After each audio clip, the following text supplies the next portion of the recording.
અમૂલના ઉત્પાદનો અંગે અફવા ફેલાવનારા સામે ફરિયાદ દાખલ થઈ છે। જ્યાં GCMMFની અમૂલ બ્રાન્ડને બદનામ કરવા મુદ્દે આ ફરિયાદ દાખલ થઈ।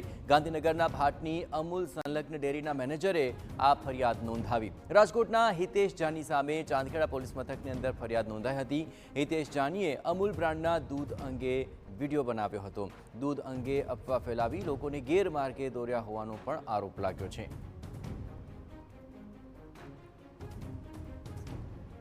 હિતેશ જાનીને અમૂલ બ્રાન્ડના દૂધ અંગે એક વિડીયો બનાવ્યો અને આ વિડીયોને લઈને વિવાદ થયો। દૂધ અંગે અફવા ફેલાવી હોવાનો અને લોકોને ગેરમાર્ગે દોર્યા હોવાનો તેમની પર આરોપ લાગ્યો છે। અમૂલના ઉત્પાદનોને લઈને આજે મામલો સામે આવ્યો છે। વધુ વિગતે વાત કરવા જોડાઈ રહ્યા છે TV9 સંવાદદાતા મિહિર સોની। મિહિર, આખરે અમૂલના ઉત્પાદનને લઈને આખો મામલો છે, શું આખરે આ વિવાદ છે અને તેને લઈને કોઈ કાર્યવાહી?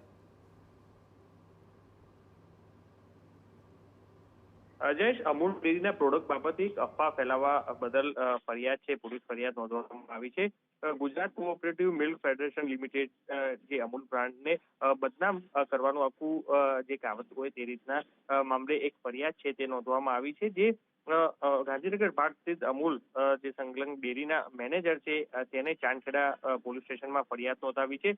જેમાં રાજકોટના ડોક્ટર હિતેશ જાનીએ પોતાના યુટ્યુબ ચેનલ મારફતે વિડીયો બનાવ્યો હતો અને જેમાં જે દૂધમાં મિલાવટ થતી હોવાનું અને તે નુકસાન કરતું હોવાનો તે વિડીયોમાં અમૂલ દૂધ અંગે વિવિધ જે ભ્રામક ફેલાવી હતી તે માર્ગે અને લોકોને ગેરમાર્ગે દોર્યા હોવાથી આ ફરિયાદ છે તે નોંધવામાં આવી છે।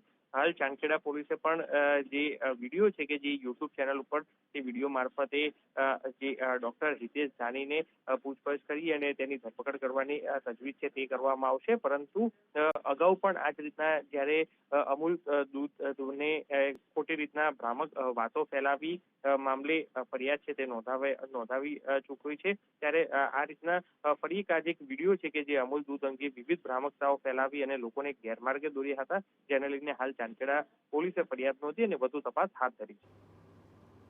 આભાર મિહિર, તમામ ગતિવિધિઓ પર આપ નજર રાખતા રહેજો। તો અમૂલ બ્રાન્ડના દૂધ અંગે વિડીયો બનાવ્યા બાદ આખો મામલો સામે આવ્યો। હવે જે અફવા ફેલાવ્યા છે, લોકોને ગેરમાર્ગે દોર્યા છે તેવા આરોપોનો તેઓ સામનો કરી રહ્યા છે।